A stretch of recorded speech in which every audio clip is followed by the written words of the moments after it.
other mic? It's okay this time. I can give it to her. She can hand it back. Well, no. Usually you have the long one. Yeah, but I can give this to her. She can hand it back. It's real easy to put on.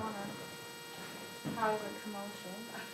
no one else is coming The in. audio should be fine in the room because it's so small. Oh, okay.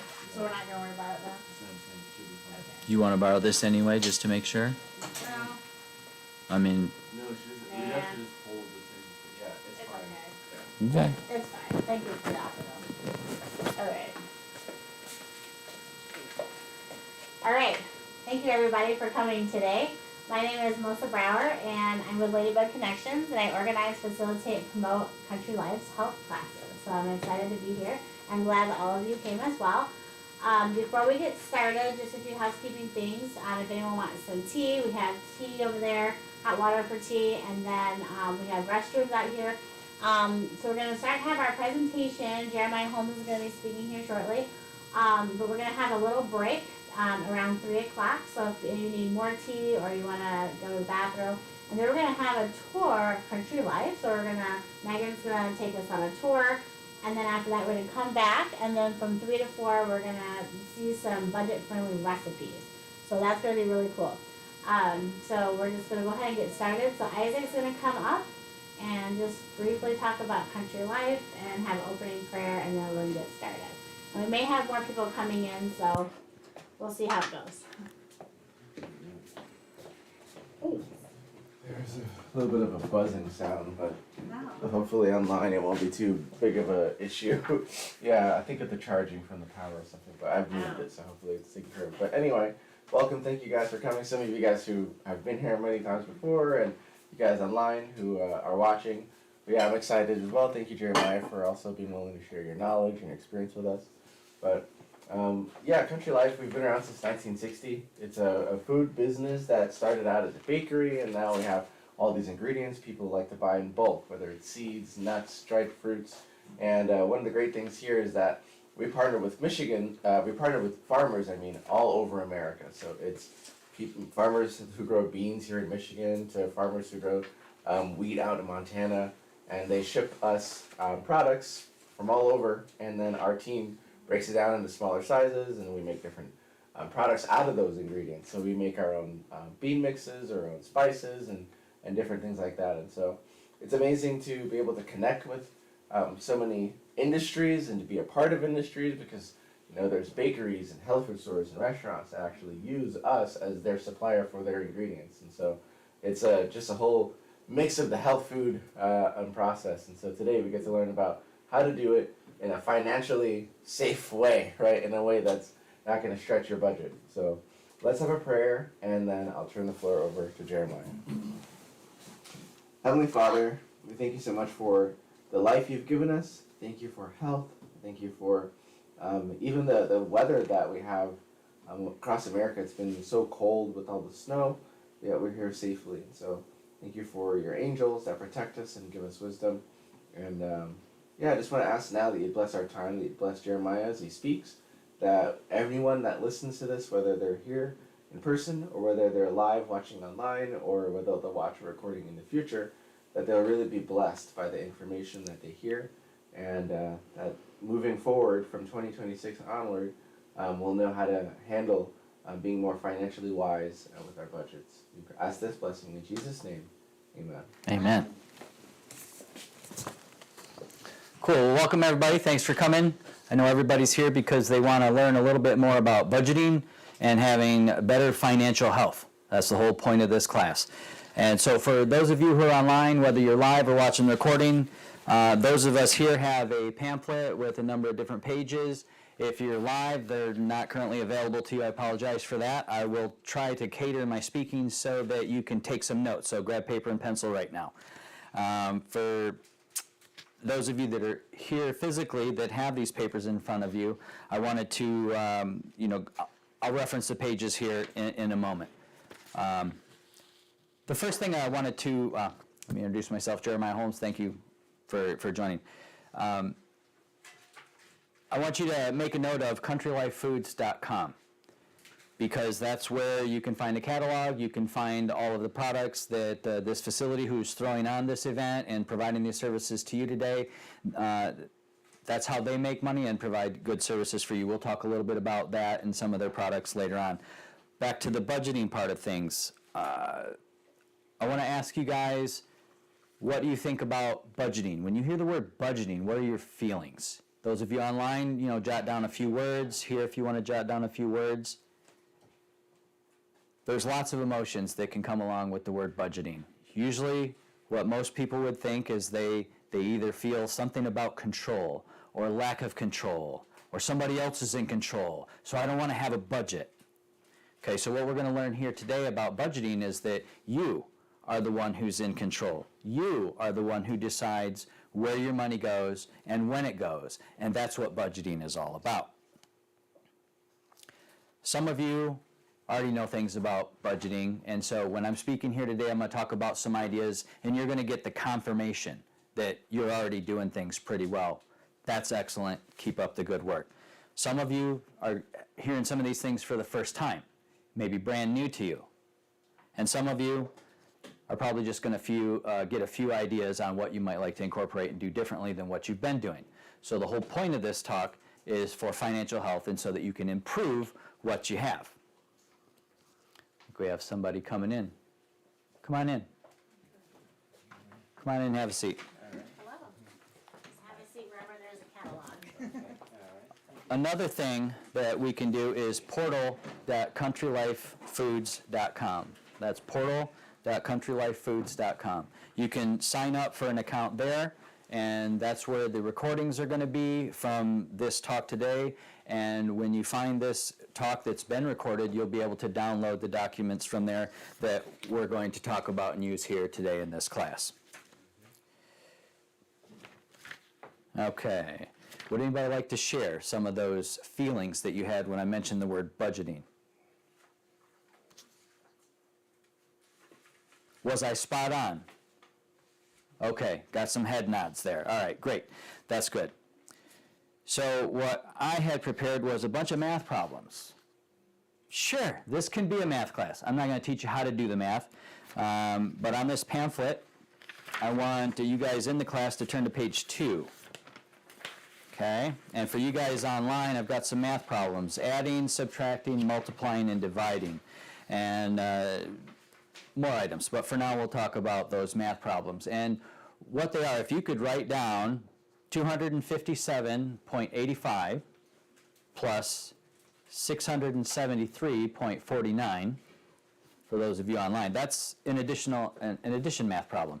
If you can do that in your head, great. If you can do that with paper and pencil, perfect. If you need to use a calculator for any of these equations, that's perfectly okay. The easier doing these math problems that I'm going to go over, the easier it is for you, then the more confidence you're going to have of being able to figure out and calculate your budgeting and your expenses. Another math problem is 74.27 plus 45.76. Let me give you some subtraction problems. 813.29 minus $359.47. Another one, $94.37 minus $78.84. Multiplication, 27.35 times 52. 52 is representing, we got 52 weeks in a year. We're going to use that type of math for calculating yearly expenses. Another math problem, 147.78 times 12. 12 would be 12 months out of the year. You got monthly expenses. You want to figure out how much it costs for the whole year. Let's do some division. 4,283. That's 4,283 divided by 12. Another division problem.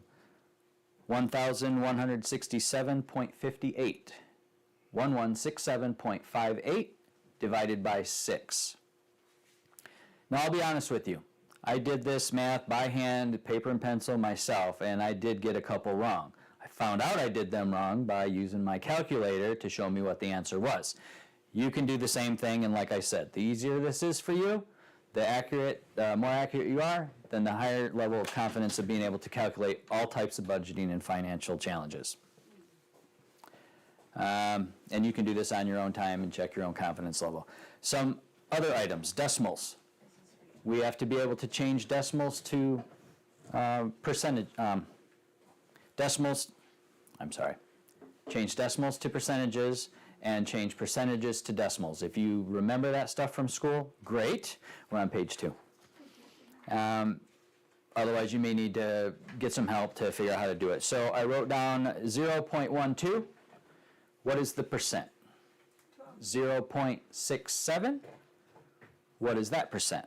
And 0.80. What is that percent? And 1.00. What is the percentage there? I wrote down some percentages that I would like to have you turn into dollars and cents. You know, dollar sign, number of dollars, point, and how many cents. So we have a 13%. And like I said, you guys can calculate this later. For right now, you with paper and pencil just writing it down. 27%. And another one is 58%,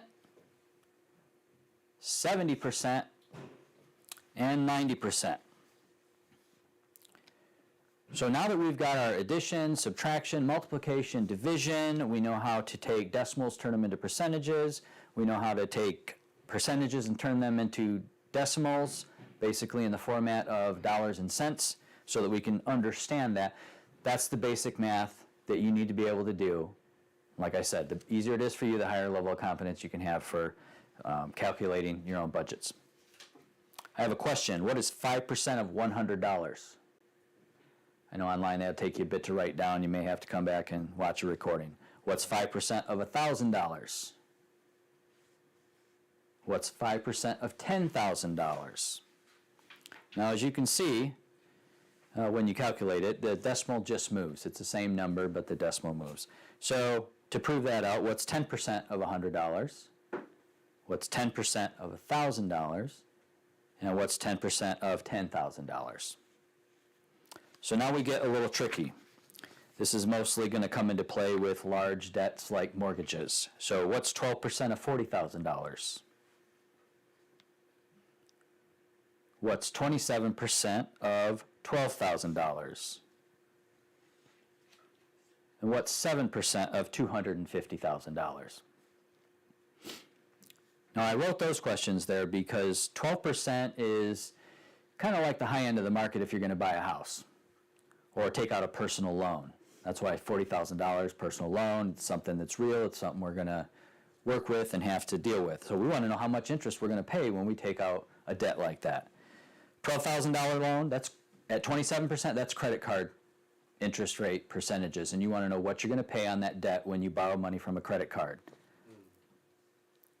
You buy a house, $250,000, and you can get a 7% on that mortgage for interest. You want to know how much you're going to pay. Okay. So that's it for the math. Hopefully you guys online were able to write that down fast enough, play with that at your own time. I want to talk about, since we got into debt, I want to talk about an amortized loan, like a first mortgage. When you buy a house for the first time and you take out a loan for that, that's usually considered like a first mortgage kind of thing. And it's usually going to be an amortized loan, which means that they'll print out pages of every month that you're making a payment. There's rows, like if you're familiar with spreadsheets, and there's going to be a principal amount. You're making your payment. And of that payment, there's a principal part, there's an interest part, sometimes there's an escrow part. But the important parts that we want to pay attention to are the principal and interest. And when you've got this 10-page document with all these months for 5, 10, 15 years and your loan is amortized, what that means is every time you're making a payment, this specific amount of principal is going to be paid back to the balance, which lowers your debt. And this amount of interest is what you're giving the bank. So pay attention to that first time you take out a mortgage, and you can see how much money you're giving the bank in interest when you take out a loan for a house. That's not all bad. But understanding it, that's even better, and that's where we can get into better financial health. Non-amortized loans, like second mortgages, personal loans, college loans, student loans, car loans. These are all based on how much you owe. It can be an interest rate that you have to pay, but how much do you owe? And so if you just keep paying this every month, it accrues an interest, and so of your payment, the interest gets paid first, and what's left over lowers that balance. It's not like an amortized loan where every month you pay this is exactly principal and interest. Revolving credit, that's like credit card loans. They work basically on the same concept of you owe this much balance, and this is the interest you're being charged, and it accrues monthly. So every time you make a payment, like minimum payments on credit cards, we're all familiar with those. If your minimum payment is $35, yet the interest was $100, then your debt just got deeper even though you made a minimum payment. You want to understand this so that you can always pay something back to that credit card that pays all of the interest that you accrued that month and pay off some of the balance. That's where all these math skills come in. You would be able to figure that out. Any questions at the moment? There's a lot of details in all of this budgeting, financing type stuff that we're not going to be able to fit into an hour. So I'm trying to give you guys some basic building blocks that you can use at your own pace, at your own time for all of the calculations for your budgeting. So on page 1 of this pamphlet here, I wrote down some items: sources of income, debts and loans, fixed expenses, and variable expenses. What we're looking at here is kind of a little bit of a tracking. This is the thermometer, if you will. You know, if you're sick and you have a fever, you use a thermometer to find out what is your temperature, so you know how much medicine to take and how long to keep taking it. When you're tracking your expenses, you need to know what they are. You need to know when they happen. You need to know how much they are. When you're doing budgeting right, how do you know if you've succeeded?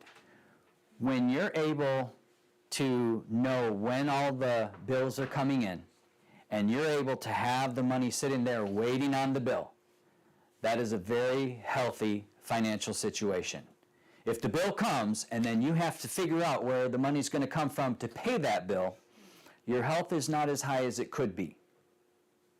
So being able to track your expenses, knowing what they are, when they're coming in, how much they're going to be, and your budget is where you say, I am setting this money aside. It is waiting on the phone bill, the electric bill, the mortgage bill, the whatever bill, the doctor bill, you set the money aside waiting on the bill. You have peace of mind.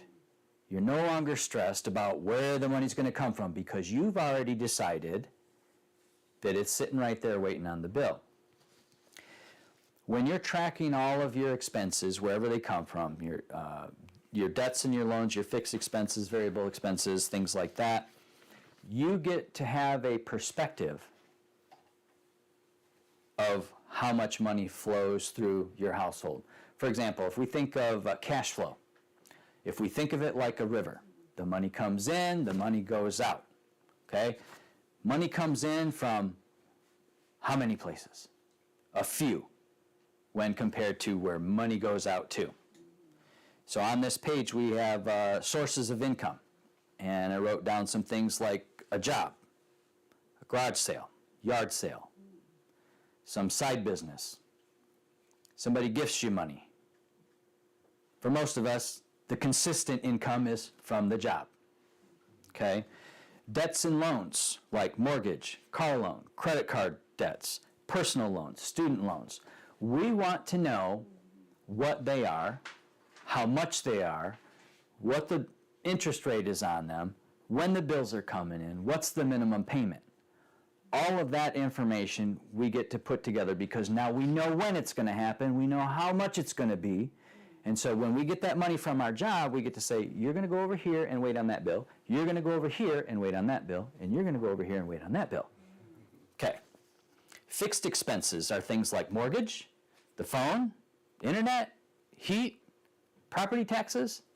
I mean, there's a lot of fixed expenses, and what fixed means versus variable, fixed means that it's going to be the same or really close to the same every week or every month or every 6 months or every year, depending on the frequency for that bill. That's a fixed expense. It makes it really easy to plan and look forward to being able to pay those fixed expenses. Variable expenses are like gasoline for your car. Sometimes you drive more than others. Groceries.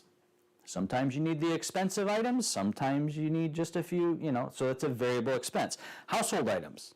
Vehicle maintenance. How often do we know when we're going to fix our car? We should be setting money aside so that when the car breaks down, needs brakes, need tires, need windshield wipers, the money's sitting right there. Didn't know when we're going to use it, but we set something aside for that time. There's all kinds of variable expenses. So on your worksheets, you'll have to take on your own time to write down what are your variable expenses? What are your fixed expenses? Make sure you go through all your debts and loans and have those written out so that you know all about them. And like I said, the sources of income, that's usually the easy part. We only have just a few, sometimes only one. So with your math skills, you get to determine a weekly amount to budget for expenses. For example, sometimes a bill comes in once a month, but you get paid every week. Well, every 3 months, there's a 5th week. How do you know how much to set aside on your weekly paycheck so that you can prepare for these bills that are coming in? A little bit of math is involved, but when you're tracking all of your expenses, you know everything that's supposed to happen, whether you have the money or not. If you've got just a little bit of income, or if you have a whole lot of income, it can all go. The whole point of budgeting is that you're in control and you're deciding where it's going to go and when. So regardless of whether you're rich or you're poor, rich people use budgets. Poor people who use budgets can get a lot more for their dollars because they are in control of where that money is going. When we see that we're buying a coffee a day on the way to work or whatever it is, or soft drinks or restaurant food, and we start adding all that up and we need extra money for something else, we can see, you know what, maybe I'll not buy those items 5 days a week. Maybe I'll just do it 3. Treat it like a reward. Treat it like a treat. Have some extra money to pay for something important. We've all got like HBO, Netflix, all kinds of subscription things. All right? Are you really using all that money? Do you need 5 different subscriptions for TV channels? Maybe whittle that down, a little bit. Save some of that cash, spend it on something else more important. But if you're not tracking those things to know where the money's going, how can you make that decision? So that's the most important thing, is you have to track and know all about your financial situation and where the money's coming from and going to before you can even set a budget. Otherwise, you set a budget and where do you apply it? You have to know where to apply it to. So what I'm talking about here, there's a term that you can look up on the internet and learn about, is zero-based budgeting. And that's basically your money comes in, and every dollar that comes in, you assign it a destination. You're the one in control telling it where to go. And when you say you make $500 a week, every one of them dollars gets assigned to something, whether you use envelopes, whether you keep track of it in a bank account, whether you keep track of it in a spreadsheet. You tell every dollar where to go. When you're down to zero, you've told every dollar where to go. That's zero-based budgeting in a nutshell. So the whole point of all this is that you now get peace of mind because you're the one in control of your cash flow. The bills are going to keep coming. The money's going to keep flowing. But when you're seeing it ahead of time, there are no surprises, no surprise bill coming in where you say, how am I going to pay for this now? You have a peace of mind. And that makes life so much more enjoyable. I want to talk about estimating. You have expenses. And if you're going to estimate, say it's something and 76 cents, go to the next dollar up. When you're estimating, round up. Because what happens is you now have set aside more money than will actually be necessary to pay for that bill. So you've made a cushion. You've got a little extra left over after you're done. That feels really good. When you're expecting money to come in, say you're making $1,345 a week, okay? Estimate low. That way your income is $1,300, and then you've got that extra that helps you fit in somewhere else. So income, estimate low. Expenses, estimate high. Round it up or round it down, depending. All right, taxes. We all have to pay taxes. We buy something. There's a sales tax, for the transaction. We own property. We have to pay property taxes. Okay. If we have an income, we have to pay income tax. Similar to when you're balancing your checkbook for your savings account or your checking account, you're writing down all the money coming in, money going out, and you're making sure that all of the math is adding up. And that gives you a peace of mind knowing I have this much money in here. All the transactions are accounted for. Paying taxes for income taxes at the end of the year, that's just like balancing a checkbook, except you do it once a year based on all of your income. And I'm not going to teach taxes and tax law, easy ways to learn about that. But everyone has a tax liability. Whether you made this much money or that much money, the IRS tax law is written to where you get certain deductions. That say you made $100,000 based on the way that the IRS tax law is written, you don't have to pay tax on that $100,000. You got to pay tax on something less. That's your taxable income, your tax liability that you have to pay the government. If you've been having taxes taken out of your paychecks from your job, you've already paid some of that ahead of time. And when you're doing the balancing of your tax liability at the end of the year, that's why some of us are getting a refund back. That's why some of us are having to pay in. I'm not going to talk too much more detail about that. So, how do you adjust your tax liability? A lot of us think that the rich should pay more in taxes. The big business owners should pay more in taxes. What we need to understand is, how does the tax system work? Those of us who have jobs and don't have any business are the ones who are going to pay the highest amount of taxes, percentage-wise. The people in businesses who are providing services and jobs to the community, they get a benefit from the government to say, look, you're providing incomes for other people. We're going to give you a little bit of a discount. So the expenses, the electricity that's running these lights right now for Country Life, this is a business expense for them. This room, the paper, the ink, are all business expenses. The company had to pay for these items and provide these services, but they don't have to pay tax on that amount of money. So when they sell their products and provide their services and they have income for a business, you would at first think that that total amount of income they'd have to pay taxes on.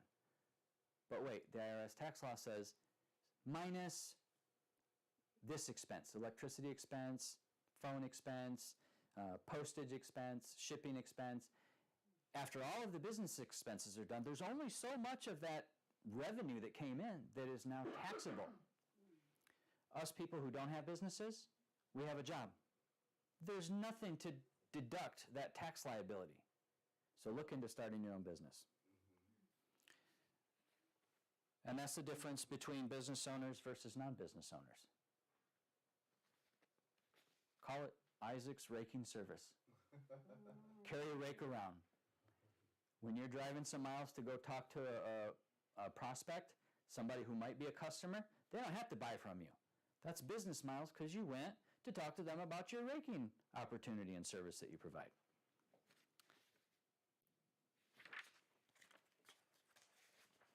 Where are we at on time? We're doing really good. Okay.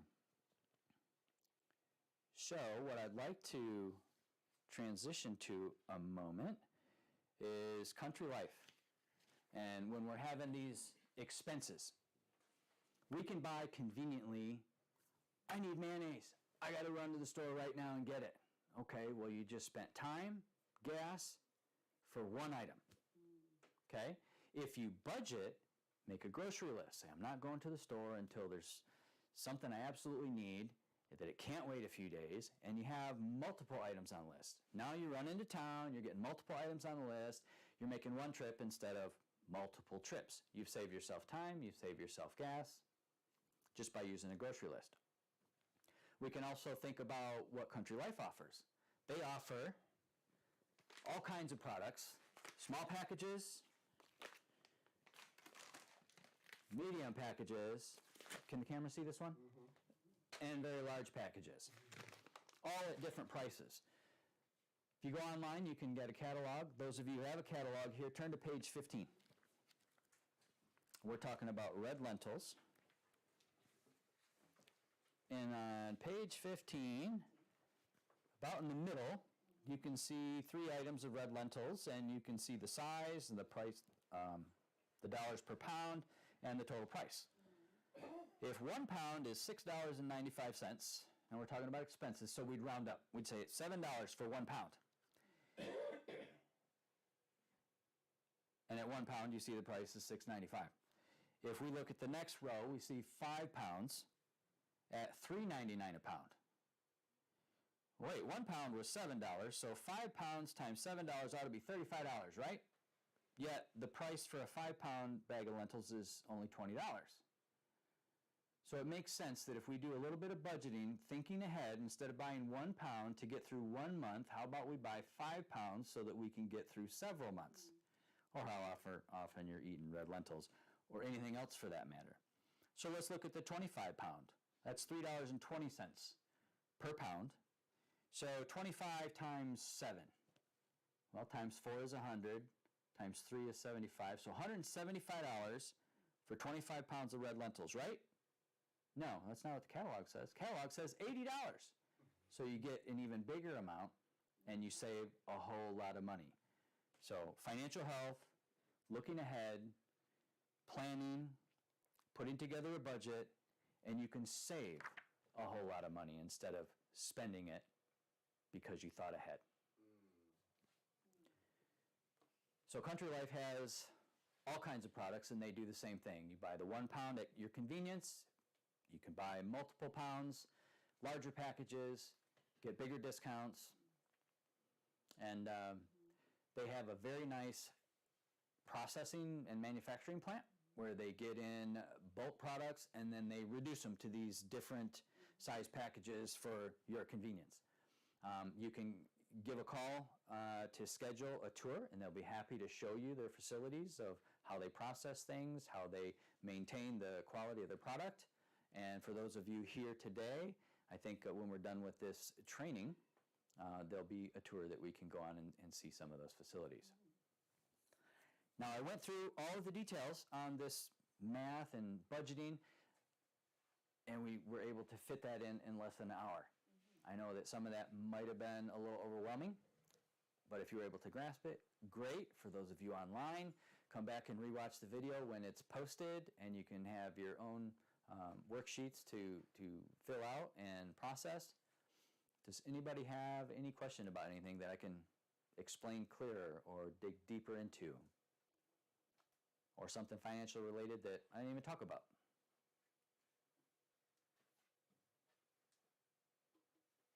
So different methods, I guess, of saving, like, what are methods of saving money that you've heard of, like versus, there's, I know, high interest account, there's putting money in the stock market, there's HELOCs, or maybe a HELOC is the wrong thing. I don't even know what I'm talking about. Okay. Various methods for saving. Okay, now that we got our basic math, we know what things cost, and we can figure out interest rates and see what we're actually going to pay or what we're going to receive if we're saving. Okay, so we go to a normal savings account at a bank and look at the interest, 0.01%. Okay, you got to be able to do the decimal percent to decimal calculation. That's like a 0.0001. You're not really making a whole lot of money earning interest by leaving it in a savings account at the bank. What are some of those banks? Credit unions. Credit unions will usually offer a little bit more interest rate than more normal common banks. But still, savings accounts are not a way to make money. If your money's just going to sit there, it's probably better than nothing, okay? Since you bring up savings, I want to bring up the inflation rate. If you were to go online and do a search for what is the inflation rates from the year 2000 until today, you can add them all up, divide by 25, and you'll see what the percentage is, the average percentage of inflation rate, and it's about 3%. So think of it. If you're making, well, whatever you're making, you can do the math now. Whatever you're making per year, you should get at least a minimum 3% raise every year. If you're not, then you're making less than you did last year because of the inflation rates. Now, there's cost of living. There's a whole big iceberg that we can get into there. But when you're saving money, you want to think, how much am I making? And if you're not making much on interest, then while your money is sitting there, it's just losing money. If your money is sitting there and it's not earning any interest at all, then it's getting less of a value because it's the same amount, but what it can buy, the buying power of a dollar, it decreases. CDs, banks offer CDs. Usually what those do, they're higher interest rate than what a savings account will be. The money is tied up for at least a year. You can put your money into a CD. It's going to earn a guaranteed interest rate, but you can't use it. It's not liquid. Liquid means I can get it and do something with it right away. It's stuck in that form. And when the CD matures, then you can pull it out and you've made a little bit of money. Great. Not going to pay your bills with that, but it's better than it sitting there devaluing. At least you're trying to gain something there. A lot of people have 401ks through their job for retirement. 401ks are normally invested into mutual funds. Mutual funds are basically like an entity or a fund that has a whole list of companies. If one company goes bankrupt, well, there's still a bunch of other companies in that mutual fund, so the mutual fund can usually maintain its value and still continue to increase. So it's a good, safe investment, and you can usually earn over a period of time more interest than what a CD or savings account is going to provide for you, which is why it's used commonly for retirement. Stocks and bonds and cash investments, you're going to buy stock into one company, well, that's great if you're able to buy a stock at a low price. The company improves its value of services to the community, and now that single stock that you bought is worth more money. Let's not be fooled. If you've got less than $100,000 that you can throw away and do without, it's not a good idea to be investing in stocks. Sure, you can make a few pennies, but you're not going to generate an income. If you've got, let's do that percentage. 10% of $100,000 is what? $10,000. So if you've got an investment of $100,000 and you're earning 10% interest income, you're making $10,000 a year. Can you pay your bills on that? No. So if you've got $1 million invested into something earning 10%, now you've got $100,000 of a year interest income, you can live off of that. So how do you build your way up? That's for a totally different class. But where are you going to put your money? How are you going to get interest rate? Does that answer your question? To some extent. Okay. Is there another aspect I might be able to touch on? No, Okay. You did it, yeah. Cool. Any other thoughts? Through the bank, there are money markets, like Honor Credit Union. They got a thing, it's like 3.77% if you use a credit card and a debit card once a month. It's a pain if you forget, but 3.7. Huntington just recently had a promotion, 3.82% if you transferred new money, $30,000, new money into the account. Then everything you had before goes up to 3.82. So if you just kind of keep track of what's happening, and quite often they have 5-month CDs also, so you're not tied up for a year. Right. Okay. So Ron brings up a good point. There are promotions from the banks that they'll give you. Understand this, that when you invest your money in a bank, whether it's a savings account or a checking account, the bank is holding that money. The bank has every right to use that money to give out loans and earn interest to where they loan it, or invest it and earn an interest. And so the interest rate that the bank is going to give you for having a transaction, maintaining a minimum balance of $10,000 or whatever it is in your checking account, they're giving you an interest income. They're making more money than what they're giving you. They're just kind of sharing the profit. So those are not bad. But you want to pay attention, like Ron said, to the details of, do you need a transaction every week or every month? Do you need to maintain a minimum balance? And sure, they'll pay you for letting them use your money. Take advantage of that.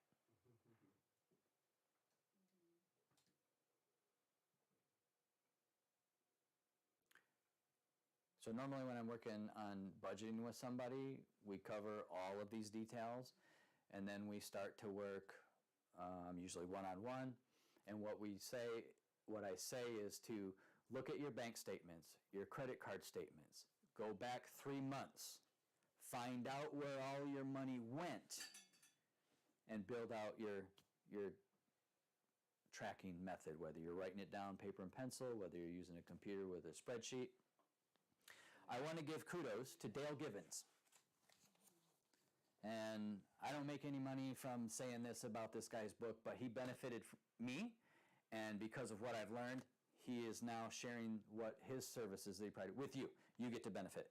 This is a book called Master Your Money in 7 Days by Dale Gibbons. You can purchase his book. You can find it on Amazon. And in the back of the book, there is a QR code where you'll be able to download a sample spreadsheet, which online I'm pretty sure you won't be able to see this, but a spreadsheet that kind of goes over some of the same things we just did today. You've got your cash coming in and your cash flowing out. And you've got lots of different categories, lots of built-in items. Of course, you have to go over your last 3 months of expenses or last couple of years' work, because sometimes we get a yearly bill. Car insurance, 6 months? Property taxes, once a year. Renewal for your driver's license, every 4 years. You want to plan for that.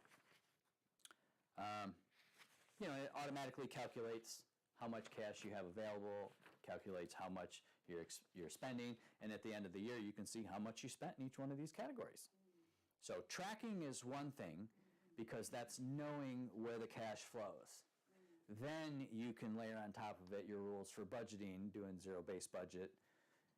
Everything I just talked about today, it's one method, several tools. There are lots of different ways that people do it.